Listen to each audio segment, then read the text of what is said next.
Okay, so let's just begin with the very first question that usually pops up in student mind regarding the initial deposit. We've been receiving these queries since last, I'm not sure, so many months, and also still they have this confusion in their mind for every particular course, how this initial deposit and the enrollment fee. So they get confused with this, when they need to pay the initial deposit, when they need to pay the enrollment. So we issued a COE on 1,500. Mm-hmm. That's a deposit going towards tuition. If you're doing MBA and MPA, it's 15 for each course.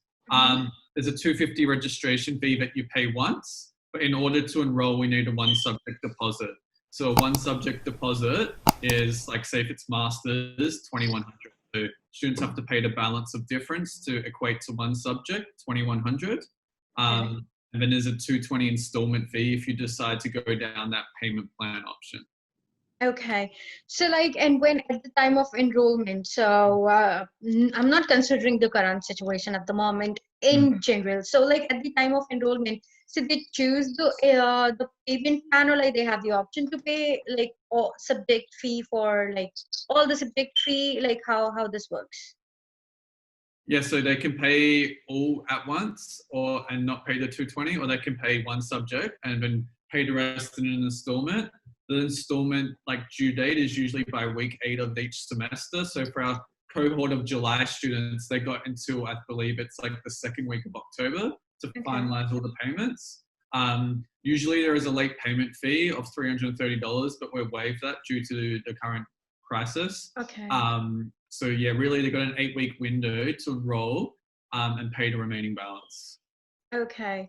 All right. So now, just like I've mentioned, now considering the current situation, so I believe, so if the student goes for like particularly one course, like if they are not going for the combination of MBA and MPA, or like MPA plus MBA, they're just doing one this degree. So like how the subject we segregated, like so they have to take how many minimum subjects they have to take in one semester? In the current climate, we allow students to do 3 subjects. Usually it's 4.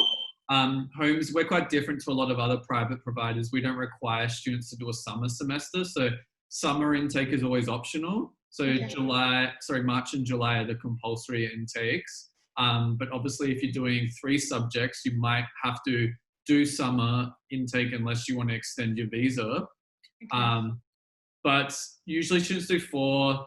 For the July intake, for example, we've got a discount for students who do 4 subjects. So they get 15% off if they enroll in July intake and have a enrollment of 4 subjects. That's been quite popular. I believe close to 90% of our students have chosen that 4 option route enrollment, because if you do 4 subjects, you only pay an extra $1,000 compared to if you were doing 3 subjects. We can also, on a case-by-case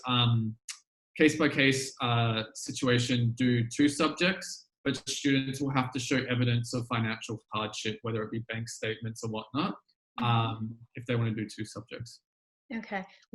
So like, what if someone wants to do instead of 4, they want to go now? I believe we've got 15% discount, along with there are further discounts as well, which has been given to the students, right?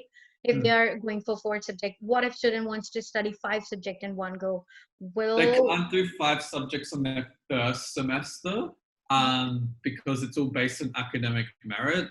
If you perform well academically in your first semester at Holmes, then you can get approval for a 5 subject enrollment, but not on your first ever semester. Okay. All right. Yeah, makes sense. No worries. No worries. And further, I would like to know the coming intakes along with the scholarship available to the student. But of course, current situation, like they are very much after the scholarship so that they can continue their study without taking a break, without taking a deferment. Everyone wants to complete their studies within their visa duration, so that they don't have to get it extended. So what's on that, like intakes and the scholarship, which will give a little bit ease? Yes. So as we're speaking, today is actually our last day of doing applications for July intake. So the next intake we're recruiting for is our September intake. September intake is great for a lot of students who commence their principal course in the month of February or March. And a lot of those students, obviously, they couldn't come into our July intake because it hasn't quite been 6 months. So there's an issue with their release. So September is perfect for any student who came to Australia this year. So that intake was still open for, we can issue COEs for now for students for the September month. So yeah, September intake, it's a unique intake in the sense of it's not the standard academic semester of 12 weeks with an exam period. It's a condensed semester. We call it block mode at Holmes. Okay. So block mode means rather than doing 4 subjects once a week for each subject, you're doing 3 subjects but twice a week. So it's like double the contact hours. Okay. Obviously, because we're online this semester, there are no actual contact hours. It's all online. So it'll be double the workload, but less units, but over a shorter period of time. Because we are online this semester, there are no exams. It's all assignments by group assignments and tutorial quizzes. With that, we have interactive tutorials as well available to students. But yeah, so it's a 3-subject semester. So it'll start in September, run through to the end of October. Okay. And then the next study period will be optional, whether it be November or whether it be March next year. Okay. So That's... to give you an idea, 3 subjects for masters, that's 6,300. They can enroll on a 1-subject deposit of 2,100 plus the 220 installment fee. And obviously they'll have to pay the remaining balance of the other 2 subjects before the semester ends. Okay, so I think earlier that was at the time of enrollment, student has to pay for 2 subjects fee, right? In the past, it was 2 subjects, but due to the current situation, it's now 1 subject. It's 1 subject. Yep. Okay. Yes, and that's very good to hear that now students only have to go for assignments and the tutorial quiz, because obviously exams, it won't be possible in this situation at all, and that would be really difficult. Our first semester, sorry to interrupt, our first semester of doing all online last semester, it was the first time obviously doing everything online, because as you know, international students, there is a face-to-face requirement for their visa, but obviously now situations have changed. It was a great success. Like we had an 89% pass rate on our first semester across all courses. And that also includes students who don't sit the exam. So in the past, some students might have heard that Holmes, it's difficult to pass, but the last couple of semesters, even couple of years, the passing rate has been steadily growing, and it was our best semester in terms of academic performance last semester. And it's already shown that a lot of our current students who were studying with us last semester, they're already starting to re-enroll. So the students who did study last semester are happy. The new students are coming through, whether it be referrals from agents such as Think Higher or through their friends who had a good experience in semester 1. So yeah, it's looking quite promising. Like, as you know, a lot of the international students who'll be listening today came just before COVID happened. So they still are looking for something more flexible, affordable, better for their current situation. So it's still quite steady for us. And but obviously if borders don't open up anytime soon, it's going to be a lot tougher for everyone. But yeah, it's looking good so far for everyone. And yeah, it's been a good intake so far.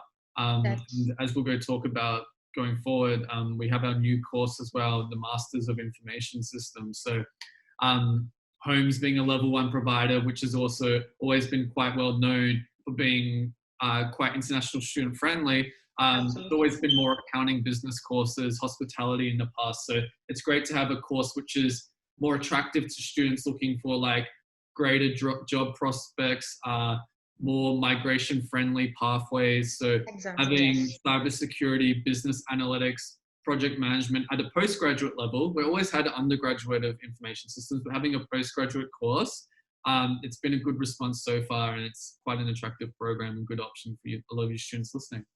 That's amazing. That's amazing. Obviously, to be honest, I've also heard feedback from a lot of international students, and Holmes is one of the most, what do we call it, favorite institute where we've been around for a while. Exactly. Even considering the last semester as well, we have multiple students who've been praising that the assignment thing, group work. It's the one thing that I've been noticed.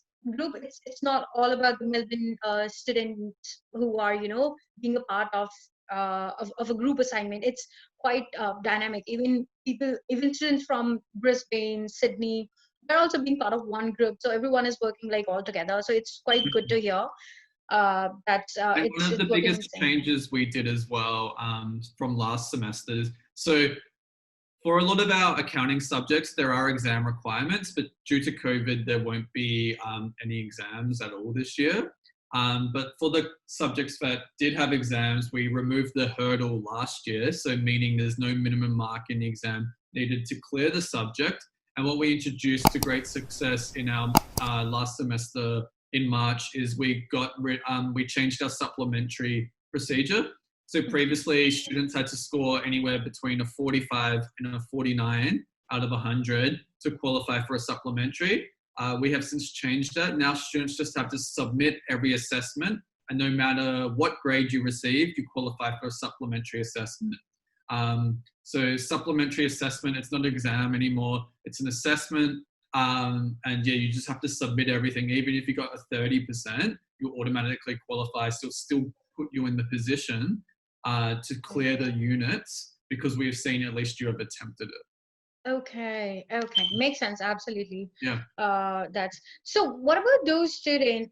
Say currently, obviously classes are online, and Mm. hopefully everything will calm down pretty soon. And then, say by last semester, students who are in first semester, they are overseas, and then they are studying online.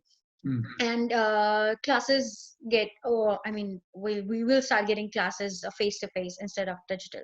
So the students who are stuck overseas because of international border, they won't be Mm. able to come back. So what's going to be with them then? So yeah, you mean current students studying at home? So do you Yes, mean, yeah. yes, exactly. So yeah, students have two choices if they're overseas in their current student homes. They can decide to enroll online or they can decide to defer. So Okay. it's the option there. As you know, they're processing visas again offshore, so they do need to Yes. extend a visa. That's also possible. But yeah, it's been a mixed bag. Like to be honest, we don't have too many students stranded offshore. Like in March, we had about 300 students, but we have about 7,000 students across the group. So the grand scheme of things, not too many students were fortunately affected. But yeah, for those ones, there definitely are some who are affected. Yeah, there's two options. They can do deferment, they can do reduced study load, maybe 1 or 2 units online, or they can even go for a full-time enrollment. Okay, that's absolutely amazing. At least it will clear out the head of Mm. like what needs to be done further, and what they can go for either deferment, either they can go for reducing the study load. But Mm. again, they don't need to worry about that. They have to drop their degree and they have to restart again. So that luckily that's not the option for them. Yeah. So further with that, you've mentioned about MIS. So Mm. is it like similar, like the enrollment process, the scholarship and everything is similar to what we have for MBA, MPA? Yeah, so the regular price for this program is 12,500. Um, so because it's a block mode September intake, it means you'll be doing 3 units. So we have a launch scholarship. So the regular price per unit is 3,125. The launch scholarship will take it to 2,1 per unit. So just over $1,000 saving. So there'll be 6,300 for the first semester. We also have an academic scholarship available to students based on academic merit. So any student who has a credit average on their most recent tertiary studies within Australia, credit as in being over 65% average, so they don't have to score all 65, just the average for that semester. They'll get a further reduction with the academic scholarship, taking it to 1,900 per unit. So 1,900 per unit for 3 subjects, 5,700. It's quite an attractive promotion. Like you mentioned, Absolutely.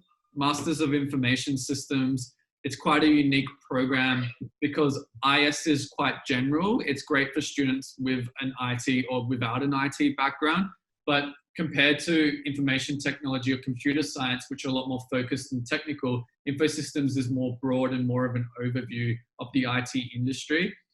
So it gives you a good scope, gives you skills in different areas. You're not going to be coding or programming, but you're going to be learning how to manage the programs and the programmers, the computer science, the data scientists. The unique thing about this program is because it's IS, it's quite broad, but then we have 3 specializations as well. So it gets quite general in the initial first couple of semesters, and then you get the option to focus. You can still do a generic IS stream, but obviously focus can give you upskill your actual skills. In particular stream, yes. Yeah, and it can be attractive for migration as well. So cybersecurity is quite attractive, business analytics, and obviously project management are the majors.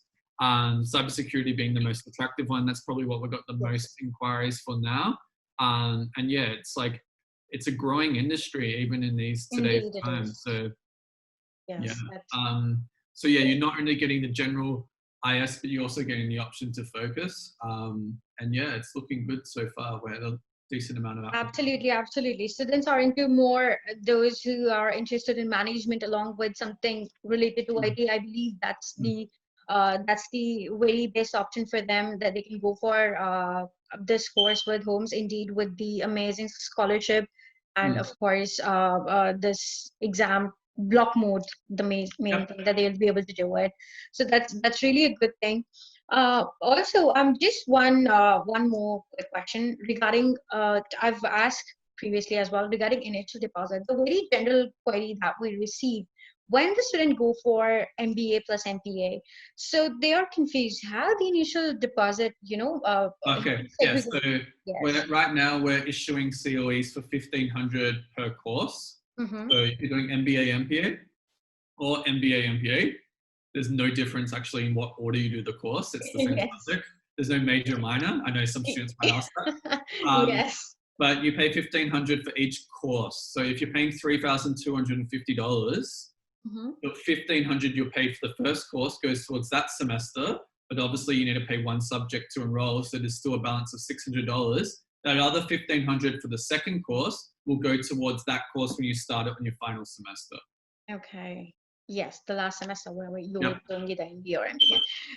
Okay, that's amazing, because that is something every student is like, how they segregate it. How do we get to know how that's gonna happen at the end of the semester? We'll be like, how much we've paid, how much do we need to pay? So it's like, okay, yes, there are so many questions, and obviously it's better to have much more clear idea about this instead of just going back and forth.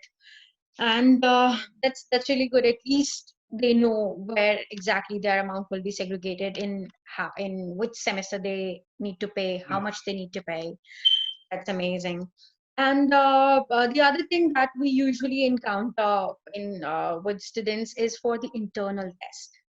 Sometimes even now, if you see, they are not getting any English test at all. Yes, so we do have an English placement test that's still available. We can conduct it online. Previously, it was in campus, which students can attempt twice. But yeah, it's available to any student at the postgraduate level.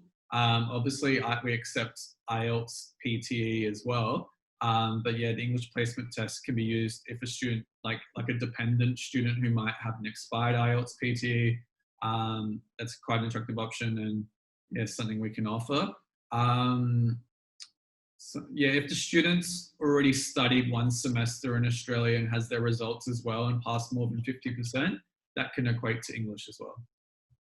Okay, all right, that's good. So it happens, so they have specific dates or time for the test, or you just need to contact the student service, how this works? Just contact admissions and they can set a time, because usually it'll be at the campus at 3 o'clock every day. But due to COVID now, we need to facilitate the English placement test. That's good. Of course, it's better to take precautions, obviously. Yeah. And what students should expect in terms of what is the turnaround time for receiving their offer letters, how the process? Right now, a couple of days, 48 hours, I'd say, and then COE we can do within a week. So not too long. That's amazing. 48 hours is super quick. Yes, indeed. Yeah, that's what we try and maintain generally. Because our whole admission team is based in Melbourne, we had to frantically return to working from home, seem to be quite successful, and the infrastructure is all set up. Just a lot more Zoom meetings, which is what I'm Absolutely. used to as well. Yeah. Yes, it's more of like you have shifted your focus to from Netflix to Zoom. So yes, that's pretty much your day is all about Zoom meetings and Yeah. appointments and everything. Yes, I absolutely agree on that. There is no doubt in that. Yeah. Absolutely, Yeah. there is none. But that's we are very much trying to, put this thing into, students who are into IT and management. MIS is something that we would like to promote more and more Hmm. because We're IT. still open for another month for admissions. So yeah, hopefully some of your students listening today, it's attractive for them. Yes, because IT is something which is obviously in terms of migration also it's quite important, Mm. and obviously students would like to go to managerial level and do some IT stuff. That's package of both, and MIS is something combo of both the things. So that Yeah. was actually something that I would really like to receive more information, and I would like to more promote MIS with obviously the good scholarship that I've just heard. So it was quite fascinating. I had this pretty much queries that we usually on daily basis get from students, and yeah, that's pretty much it that I would like to double check with yeah, on behalf of student, like how this thing works regarding their offer letter, regarding their test, and of Yeah. course, yes, regarding the courses. So thank you so much, Sam. All Do right. you wish to say something about Holmes Institute, something? Yeah, I know it's a tough time for everyone, so I appreciate you having me, and hope some students get the opportunity to hear about homes.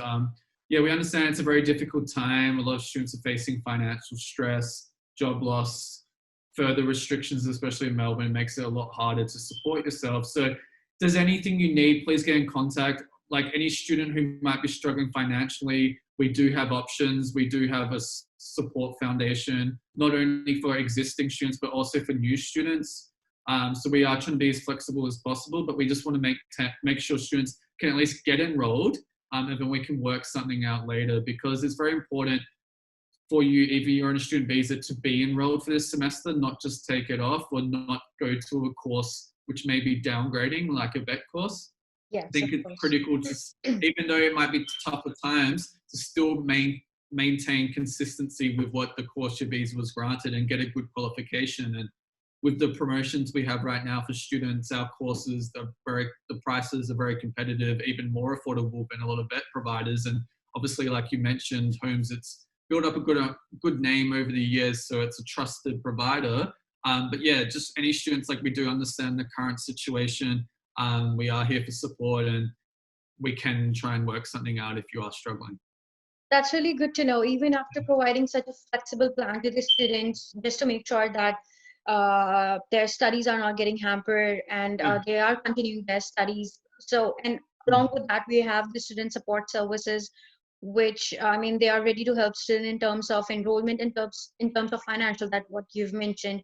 So it's Definitely. quite yes, it's quite appreciable that at least Holmes Institute is helping. They are trying to make sure that no student will compromise with their studies, with their visa conditions, and of course their academic career. So that's really good to know. No worries. Yes, Thank you very much. thank you so much, Sam, for being with Pleasure. me. And talk to you later. See ya. Thank you so much. Thank you. Bye.